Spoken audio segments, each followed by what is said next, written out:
है आप लोगों।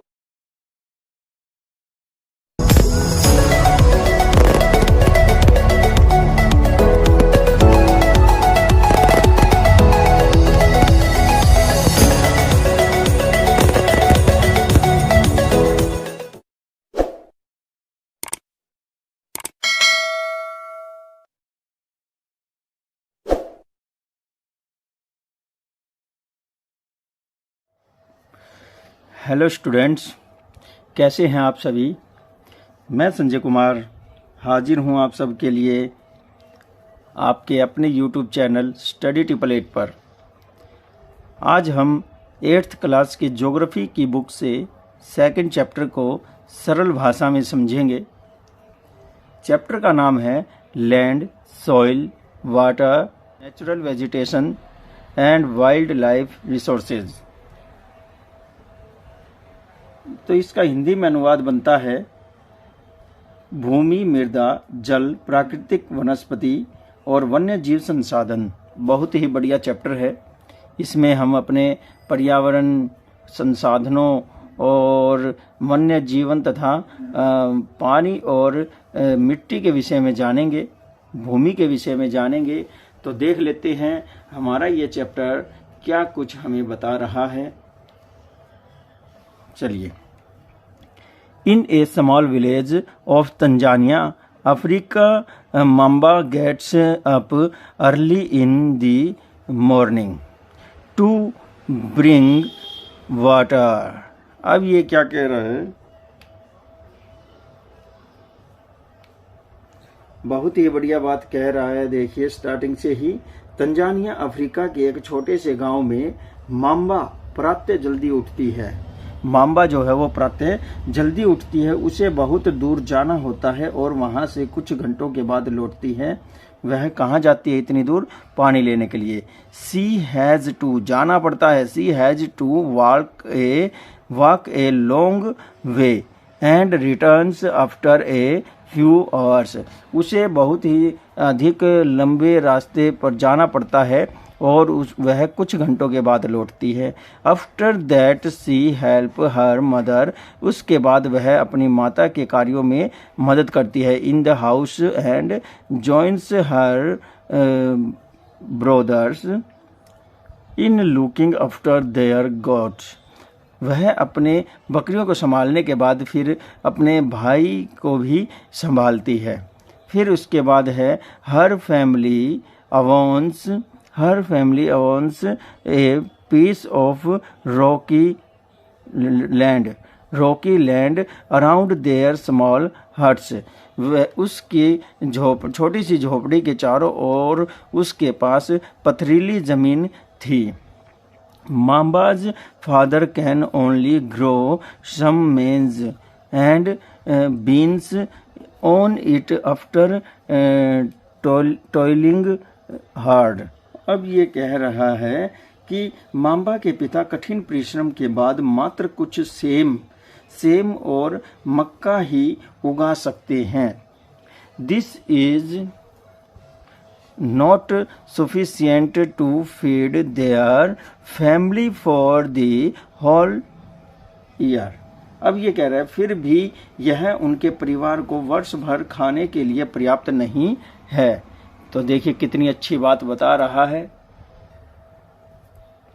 तो आगे ये कह रहा है Peter lives in the heart of the sheep rearing region in न्यूजीलैंड। Peter lives in the heart of the sheep rearing region in New Zealand, where his family owns a wool processing factory.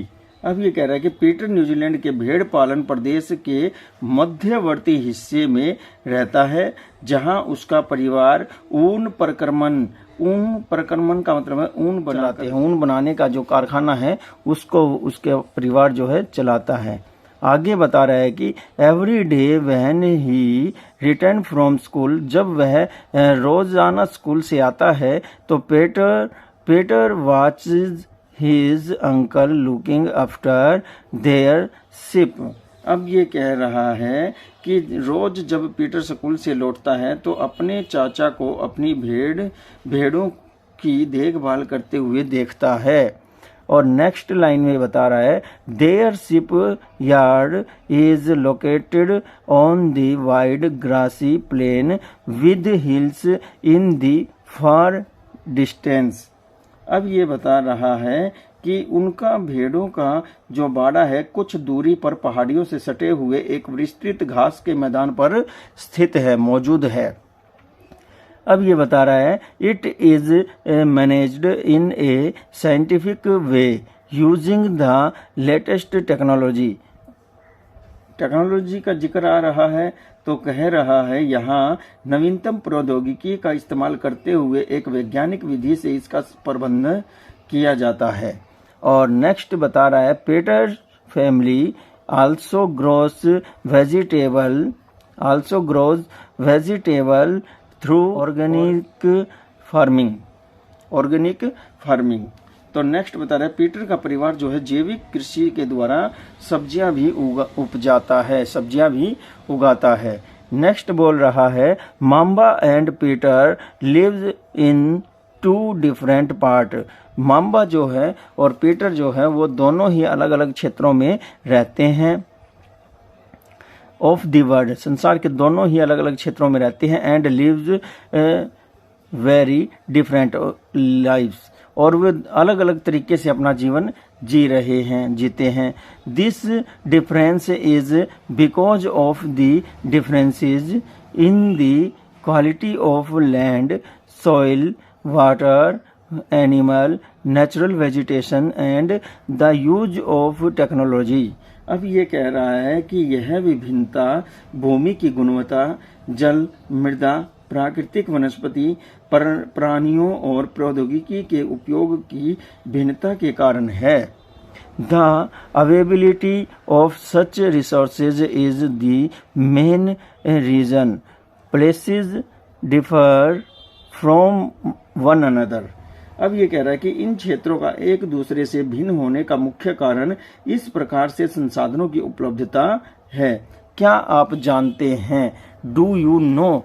तो इसमें क्या कह रहा है कि 90% of the world population occupies only 30% of land area. के संसार कह रहा है कि संसार की 90% जो जनसंख्या है वो पृथ्वी की 30% भूमि पर ही निवास करता है। The remaining 70% of the land, जो 70% भूमि बच गई है वो इज आइदर स्पेशली पॉपुलेटेड और अनहैबिटेटेड। अब ये क्या कह रहा है कि जो 70% भूमि पर जो बच गई है या तो वह विरल जनसंख्या वाला क्षेत्र है या फिर वह निर्जन है, यानी कि कोई जीव जंतु है ही नहीं। आगे लैंड के विषय में जानते हैं क्या कह रहा है। लैंड के विषय में, land is the most valuable natural resources. तो ये कह रहा है कि भूमि जो है एक महत्वपूर्ण जो है संसाधन है, प्राकृतिक संसाधन है। It covers only about 30% of the total area of the earth's surface. यह पृथ्वी के कुल भौगोलिक क्षेत्र का 30% हिस्से पर मौजूद है, सतह है मौजूद है। And all parts of this small percentage are not habitable. और इसके पूरा क्षेत्र जो है कुछ हिस्से को छोड़ करके रहने योग्य आवासीय नहीं है। The unequal distribution of population in different parts of the world is mainly due to different characteristics of land and climate. अब ये कह रहा है कि जलवायु और भूमि के भिन्न भिन्न लक्षणों के कारण विश्व के विभिन्न भागों में जनसंख्या का वितरण असमान पाया जाता है। बिल्कुल ठीक कह रहा है। आगे बोल रहा है, the rough topography, steep slopes of the mountains, low lying areas prone to water logging, desert. areas, desert areas, thick forest covered areas are generally sparsely populated or uninhabited.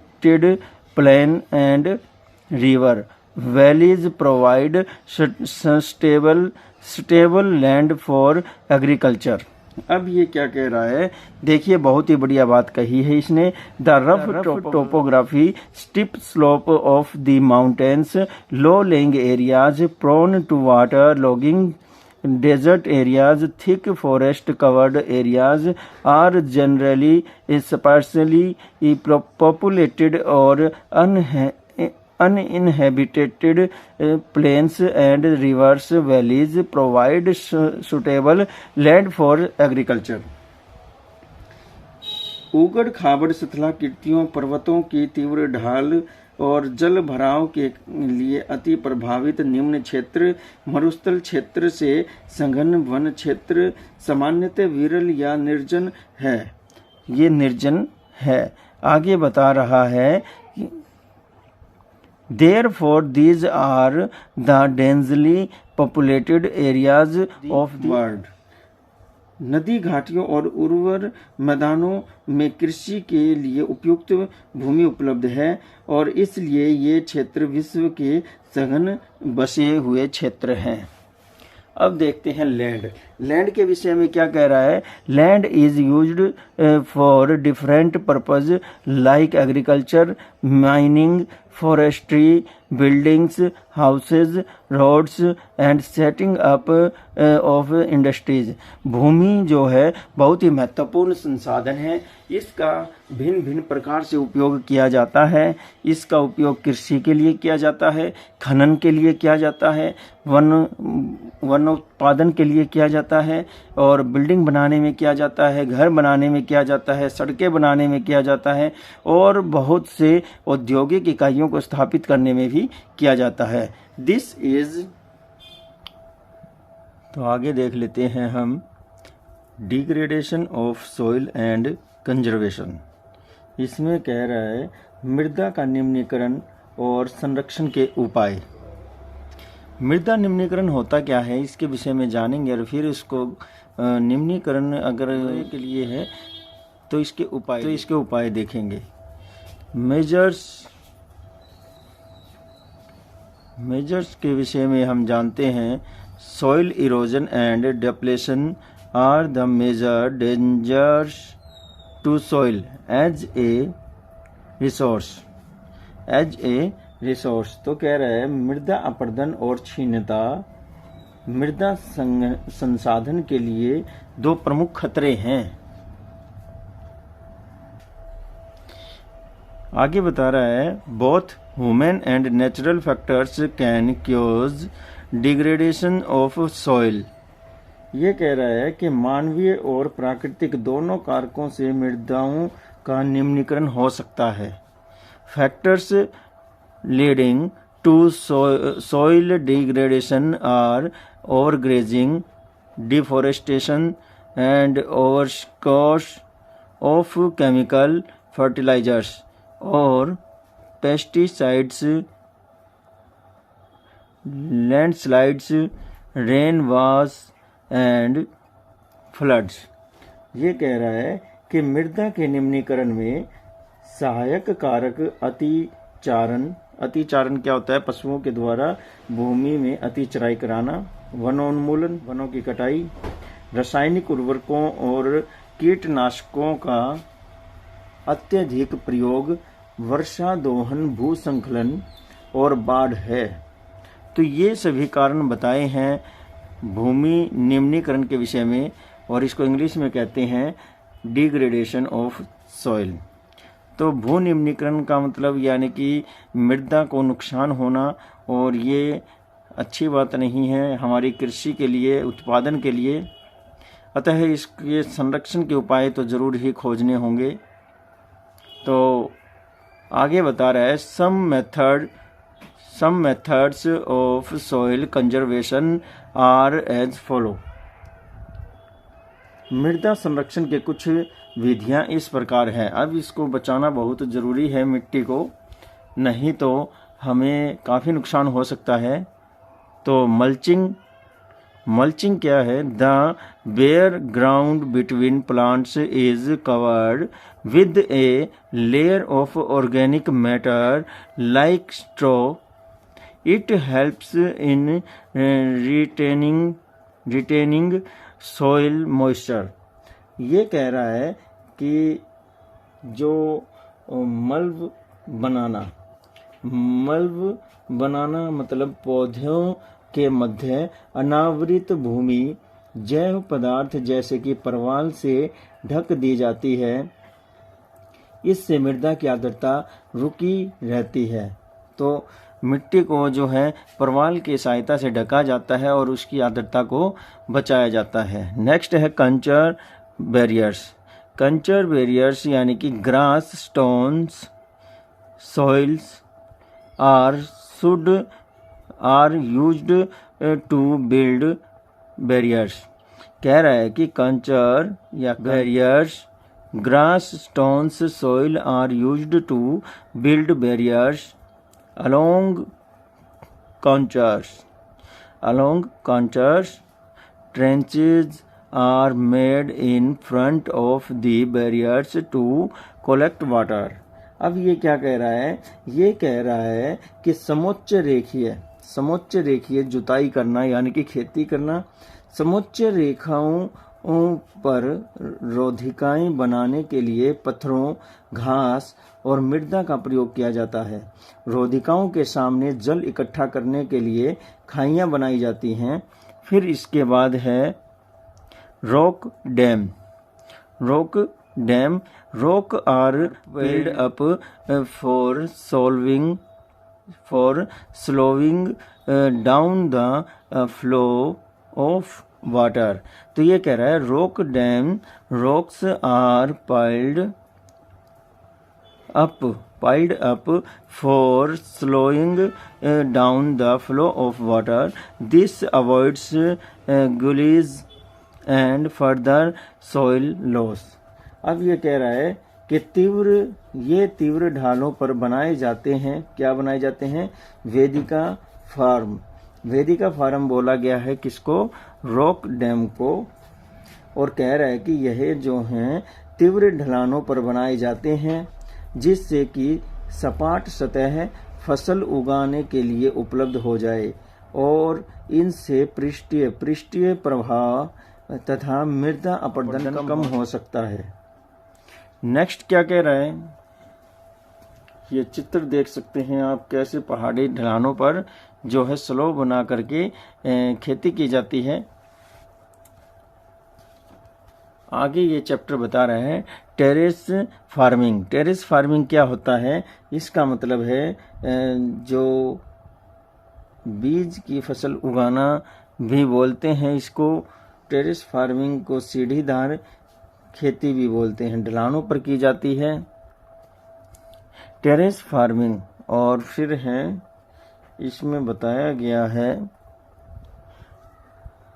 इससे पहले आया था रॉक डैम में पत्थरों के सहारे पहाड़ों पर ढलानों पर जो है मिट्टी को रोका जाता है और समतल भूमि प्राप्त की जाती है तथा कृषि योग्य भूमि उपलब्ध की जाती है और कृषि की जाती है तथा मिट्टी के अपरदन को रोका जाता है। इसी तरह से टेरेस फार्मिंग है। इसमें जो है टेरेस फार्मिंग में होता है बीज की फसल उगाना जिसे बोलते हैं। These are formed on this steep slopes of so that flat surfaces may be available to grow crops. They can reduce soil erosion and surface runoff. तो ये कह रहा है वर्षा दोहन से मिट्टी को सुरक्षित रखने के लिए विभिन्न समय पर अलग अलग फसलें कतार में उगाई जाती हैं। फिर है इंटरक्रॉपिंग कहते हैं डिफरेंस क्रॉप्स आर ग्रोन। इसकी जो हमने अभी हिंदी बोली है उसकी इंग्लिश बनती है different crops are grown in alternate rows and are sown at different times to preserve the soil from rain wash. मिट्टी को पानी से बह जाने से रोकने के लिए जो है जो इंटर की जाती है, इसमें जो है बीच बीच में घास उगा दी जाती है या मेड़ बना दी जाती है। कंचर प्लगिंग समोच्च रेखीय जुताई को कहते हैं। और ये देखिए इसमें क्या बताया है, ploughing parallel to the contours of a hill slope to make a natural barrier for water to flow down the slope. तो इसमें बता रहा है कि समोच्च रेखीय जुताई भी की जा सकती है मिट्टी को बहने से रोकने के लिए। एक पहाड़ी ढाल पर समोच्च रेखाओं के समानांतर जुताई या जुताई ढाल से नीचे बहते जल के लिए एक प्राकृतिक अवरोध का काम करती है। बहुत ही बढ़िया चैप्टर है ये। और आगे बताया है शेल्टर बेल्ट। शेल्टर बेल्ट क्या होता है? ये होती है रक्षक मेखला। शेल्टर बेल्ट का मतलब है रक्षक मेखला। Rows of trees are planted to check the wind. Rows of trees are planted to check the wind movement to protect soil cover in the coastal and dry region.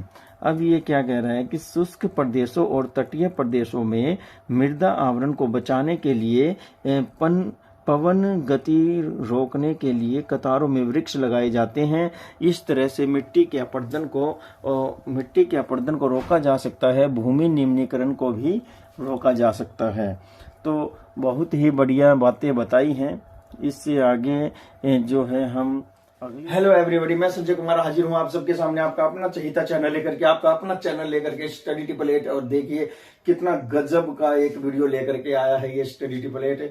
इस video में मैं लेकर आया हूं कंप्यूटर और reasoning के question. Computer और reasoning के क्वेश्चन क्यों लेकर के आया हूं? आज हमारी हॉलीडे का पहला दिन है, 1 जून है। इस 1 जून को हम तैयारी कर रहे हैं जबरदस्त तरीके से हमारे सीईटी मेंस की और सेंट्रल लेवल पर जो एग्जाम किए जाते हैं उनकी। और उन सभी क्वेश्चन में जो है ये दोनों पोर्शन आते हैं, कंप्यूटर भी आता है और फिर आपका रीजनिंग भी आता है। 15 से 20% जो है वो जरूर आएंगे। और 15 से 20% नंबर प्राप्त करने का मतलब आप समझते हैं, जब पॉइंट में हजारों लाखों स्टूडेंट आगे पीछे हो जाते हैं रैंक में, तो ये तो 15-20 क्वेश्चन है। तो देखिए, जुटे रहिए अपनी तैयारी में, कभी भी मत हटिए अपने उद्देश्य से। आपका 1 महीना, 6 महीने और 1 साल इन्वेस्ट किया गया आपकी स्टडी में, आपको लाइफ भर के लिए, आपकी पूरी जिंदगी के लिए लग्जरी जीवन प्रदान करेगा। तो देखिए, ज्यादा विलंब न करते हुए हम शुरू करते हैं अपनी वीडियो को। उससे पहले का लाइक कमेंट शेयर करते रहिए।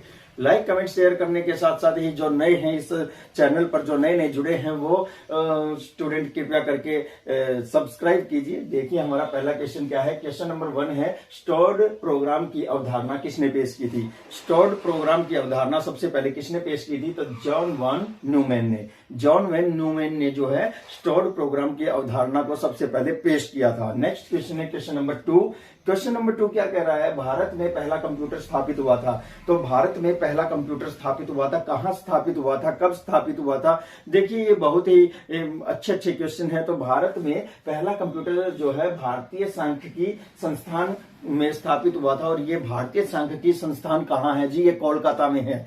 ये कोलकाता में है। अंग्रेजों के द्वारा ये स्थापित किया गया था। उस समय में जो है बहुत ही कम कंप्यूटर का चलन हुआ था और स्टार्टिंग ही हुई थी। तो ये देखिए, हमारे कोलकाता में जो भारतीय सांख्यिकी संस्थान है वहां पर पहला कंप्यूटर स्थापित किया गया था। नेक्स्ट क्वेश्चन है, जब कंप्यूटर का स्विच ऑन करते हैं तो बूटिंग प्रोसेस करता है। जब हम कंप्यूटर का स्विच ऑन करते हैं तो बूटिंग जो है प्रोसेस करता है। तो इसके विषय में बताते हैं कि पावर ऑन सेल्फ टेस्ट ये जो है क्या करता है? कंप्यूटर का स्विच ऑन करने के बाद बूटिंग प्रोसेस करता है। तो देखिए, नेक्स्ट क्वेश्चन हमारा क्या है? क्वेश्चन नंबर 4 है, डिलीट होने के बाद विंडोज में फाइल कहां जाती है? डिलीट होने के बाद विंडोज में फाइल कहां जाती है? जब आप विंडो में किसी फाइल को डिलीट कर देते हैं तो वो आपकी फाइल जो है सीधे रिसाइकल बिन में चली जाती है और वहां आप जाकर के कभी भी उसको वापस प्राप्त कर सकते हैं, रिस्टोर कर सकते हैं। लेकिन अगर वहां से भी आपने काट दी अगर वहां से भी आपने काट दी तो आपकी वो फाइल हमेशा के लिए लापता हो जाएगी। नेक्स्ट क्वेश्चन है क्वेश्चन नंबर 5। कंप्यूटर में अंकगणितीय गणना का काम करता है। कंप्यूटर में अंकगणितीय गणना का काम कौन करता है? एएलयू करता है। ALU arithmetic logic unit. Arithmetic logic unit जो है एएलयू, ये अर्थमेटिक यानी कि अंकगणितीय गणना का काम करता है कंप्यूटर में जी। अब हमारी आती है रीजनिंग, और रीजनिंग भी इतनी जबरदस्त है कि आप भी देखते रह जाएंगे। सारे के सारे क्वेश्चन जो है एग्जाम में पूछे जाने वाले क्वेश्चन है। तो देखिए पहला नेक्स्ट क्वेश्चन है हमारा क्वेश्चन नंबर 20 है। रीजनिंग का बहुत ही बढ़िया प्रश्न है। आप देखेंगे तो ऐसा क्वेश्चन मैं कहां से छाट करके लाया हूं, आप सोचेंगे। देखिए विजय को 67 कोड दिया गया है। तो विजय को क्या कोड दिया गया है? 67 कोड जो है विजय को दिया गया है। तो आप इसको कैसे सॉल्व करेंगे? इसको सॉल्व करने के लिए एक बार आप ठहरिए। रीजनिंग के क्वेश्चन को आप एक बार जो आपका सम दे रखा है, जो आपको क्वेश्चन दे रखा है, उसको रीड करने के बाद एक बार आपको ठहरना है, तुरंत ही उसको सॉल्व नहीं करना है। आपको उसका मेथड देखना है कि वो क्या पूछ रहा है और उसने क्या दे रखा है। तो यहाँ पर कोड कहा है और इसका क्या मतलब हो सकता है? इसका मतलब तो इनका मल्टीप्लाई या माइनस या फिर टोटल या फिर जोड़, ऐसा कुछ हो सकता है। तो देखिए हम एबीसीडी लिख लेंगे। एबीसीडी से हम क्या देखेंगे? 1 2 3 4 5 6 7 8 9 10 11 12 13 14 15 16 17 18 19 20 21 22 22 वी पर आ गया। आई क्या है? 1 2 3 4 5 6 7 8 9 एंड जे 10, और इसके बाद ए 1 और वाई 25। ये आपको याद होने चाहिए। आपको ये याद होंगे तो आपको जबरदस्त टाइम की बचत होगी। और देखिए अब कैसे हम इसको सॉल्व करते हैं। तो 25 प्लस 22 प्लस 10 प्लस 9 प्लस 1। तो अब ये देखो यहाँ पर 47 हो जाएगा। यहाँ पर है 47 और ये है 20। तो सीधी सी बात है 67, ये हो गया। ठीक है, ये आपका जो है सम सॉल्व हो गया है।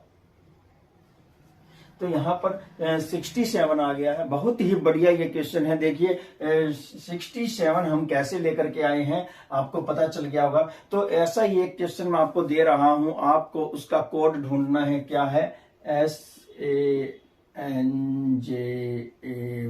संजय का कोड क्या होगा आपको बताना है कि संजय का कोड क्या होगा। और ये क्वेश्चन आपको कमेंट बॉक्स में मुझे जवाब देना है या मेरे व्हाट्सएप नंबर पर आपको जवाब देना है। और व्हाट्सएप नंबर है, क्या नंबर है? 9315830888। ये हमारा व्हाट्सएप नंबर है। यहां पर भी आप जवाब भेज सकते हैं। तो इसका कोड आपको पता करना है इस मेथड के अकॉर्डिंग।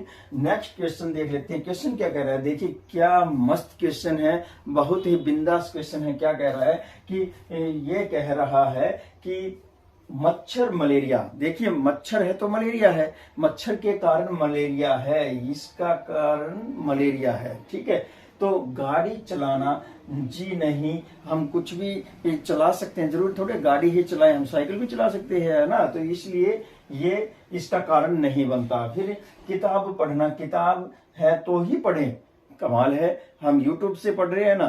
तो देखिए अब ये दवा बीमारी, अब ये दवा बीमारी तो कई दफा क्या है हमारे योग से भी ठीक हो जाती है, मानसिक शक्ति से भी ठीक हो जाती है। तो ये भी नहीं है। यहाँ आंसर बनता है आपका असावधानी दुर्घटना। असावधानी दुर्घटना आपने रेलवे स्टेशन पर कहीं ना कहीं पढ़ा होगा, किसी बस स्टॉप पर पढ़ा होगा कि नजर हटी दुर्घटना घटी, है ना। तो ये वही है असावधानी यानी कि दुर्घटना। तो ये इसका आंसर होगा। बहुत ही जबरदस्त क्वेश्चन है और इसके दिमागी क्वेश्चन है। थोड़ा सा आपको रुकना पड़ेगा, क्वेश्चन को पढ़ने के बाद आपको रुकना पड़ेगा, देखना पड़ेगा कि क्या पूछा गया है। देखिए अब क्वेश्चन नंबर 22 है। क्या कह रहा है? 22 नंबर क्वेश्चन है A = Z, यानी कि A समानुपात Z। तो यहाँ पर पहला अक्षर और अंतिम अक्षर लिया गया है, लास्ट अक्षर लिया गया है। तो यहाँ पर देखिए हम देखेंगे L यहाँ है 1 2 3 4 5 6 7 8 9 10 11 12वें नंबर पर है, तो हमें वहां जो है क्या लेना होगा, यहाँ P ले रखा है 1 2 3 4 5 6 7 8 9 10 11 है, तो ये मेल नहीं खाता। ठीक है, तो ये आंसर नहीं है। नेक्स्ट है बी एक्स। बी यहाँ पर दूसरे स्थान पर है और एक्स यहाँ पर तीसरे स्थान पर है, तो ये भी मेल नहीं खाता। ठीक है, फिर इसके बाद है ए वाई। ए पहले स्थान पर है, वाई दूसरे स्थान पर है, मेल नहीं खाएगा। आर आई। अगला हमारा पॉइंट है, अब हमारा डी नंबर जो ऑप्शन है वो क्या कह रहा है, डी नंबर ऑप्शन कह रहा है 1 2 3 4 5 6 7 8 9 10 11 12 13 14 15 16 17 18।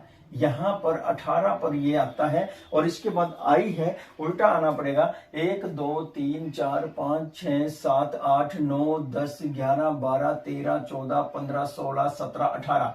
तो देखिए 18 पर आई है, 18 पर आर है और ये हमारा आरंपार है, ये क्वेश्चन का आंसर है। तो इस तरह से आपको सोचते हुए समझते हुए रीजनिंग के क्वेश्चन करने हैं और बहुत ही अच्छे क्वेश्चन हैं। इस तरह की वीडियो मैं लाता रहूंगा आप लोगों के लिए, और ये जो क्वेश्चन है इनका जवाब आपको बड़ी सतर्कता से देना है, और जो क्वेश्चन मैंने पूछा है इसका जवाब आपको मेरे कमेंट बॉक्स में या मेरे व्हाट्सएप नंबर पर लिख भेजना है। संजय का कोड क्या आएगा, ठीक है। तो यहाँ और आपके लिए नेक्स्ट क्वेश्चन है क्वेश्चन नंबर 23। तो आइए अब हम देख लेते हैं, हमारा 23 नंबर क्वेश्चन है। रीजनिंग का बड़ा ही जबरदस्त क्वेश्चन है। 23 नंबर क्वेश्चन देखिए क्या कह रहा है। दिए गए समीकरण में यदि 3 के स्थान पर 2 तथा 2 के स्थान पर 3 लिख दिया जाए तो यह संतुलित हो जाता है। तो कैसे संतुलित होगा, सबसे पहले आपको करना है ये इसके कहने के अनुसार 3 के स्थान पर 2 करो, 2 के स्थान पर 3 करो, यहां पर 3 कर दो और यहां 2 कर दो, तो ये हो गया आपका अब तक का समीकरण।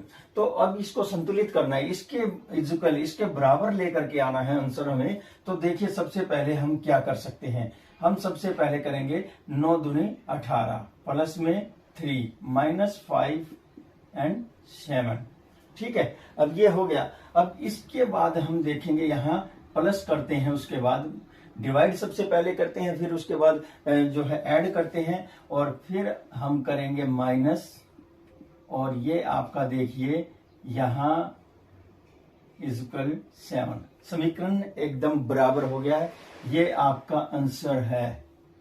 ओके, तो बड़ा ही एक जबरदस्त क्वेश्चन है।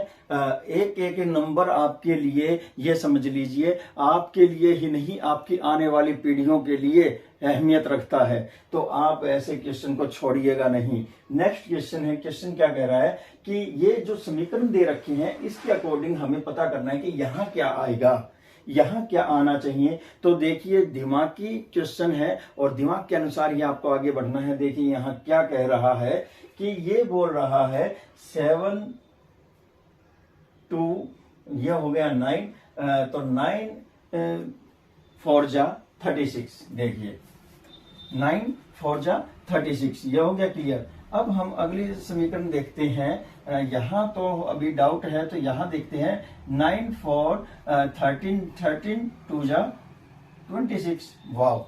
और अब देखते हैं हम यहाँ पर 8 और 6 कितना हो गया 14 2 जा 28 एंड ये आ गया भाई हमारा, ये देखिए 14 3 जा 42 हो गया ना क्लियर। ये लॉजिक होते हैं, इनको आप कैच कीजिए, और ये कैसे कैच होंगे आपको बार बार प्रैक्टिस करनी होगी। जब आप नोटबुक पर पेन से लिखेंगे ना तभी आपका दिमाग कैच करता है, केवल वीडियो को देख लेने से ही काम नहीं चलता। नेक्स्ट वीडियो मैं लेकर के आऊंगा, उसमें सारे क्वेश्चन होंगे और आपको जो है वो हल करके उनका आंसर निकाल करके आप मेरे पास भेज देंगे। तो देखिए अब नेक्स्ट क्वेश्चन देख लेते हैं क्या कह रहा है। PQR, बहुत ही बढ़िया। अब फिर कह रहा है CBA, तो देखिए कैसे सीरीज बन रही है। PQR बिल्कुल राइट है ये, ठीक है। हम जैसे ABCD अरेंज करते हैं वैसे ही है PQR, लेकिन यहाँ पर जो है ये उल्टा चल रहा है ABC, ठीक है। तो देखिए MNO ठीक है, WVU ये गलत है ना। फिर इसके बाद SUT ये भी गलत, STU आएगा तो ये पहले ही गलत हो गया। फिर इसके बाद GIH ABCDEFGHI है ना, तो यहाँ ये भी गलत हो गया।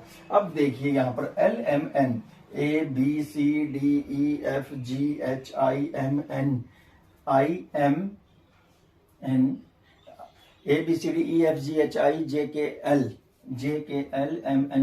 तो ये हो गया आपका बिल्कुल सीधा, ठीक है। और इसके बाद आता है XYZ तो ये आपका रिवर्स में आ रहा है, तो बिल्कुल ये जो आंसर है आपका बनेगा इसका आंसर। तो इसकी जगह पर क्या आएगा LMN और ZXY, जी नहीं, यहां पर बनेगा YX। ओके, तो जल्दबाजी में लिखने में भी गलती न करें, जल्दबाजी में लिखने में भी गलती न करें। यहाँ पर आपको दिमाग से काम लेना है, तब आंसर को आप पुट करें। तो देखिए इस वीडियो में इतना ही। इसके बाद मैं और भी जबरदस्त वीडियोज लेकर के आता रहूंगा, ऐसी वीडियो लेकर आता रहूंगा और आपके IQ लेवल को और ऊंचा उठाऊंगा। तो नेक्स्ट वीडियो में जो है इन क्वेश्चन का जो जवाब मैंने पिछले जो क्वेश्चन पूछा है, पहले मैंने जो क्वेश्चन पूछा उसका जवाब अगर किसी ने दे दिया। क्वेश्चन क्या है कि किसी कोड में SANJAY संजय वाई को क्या कहेंगे, कोड में आपको जवाब देना है और इसका कोड क्या बनेगा ये आपको बताना है। तो मैं आपके कमेंट और आंसर का इंतजार करता रहूंगा और लाइक कमेंट शेयर करते रहिए, ये आपका फर्ज बनता है। और अगर आप इस चैनल पर नए हैं तो सब्सक्राइब कीजिए। इसी के साथ मुझे दीजिए इजाजत। नमस्कार, जय हिंद।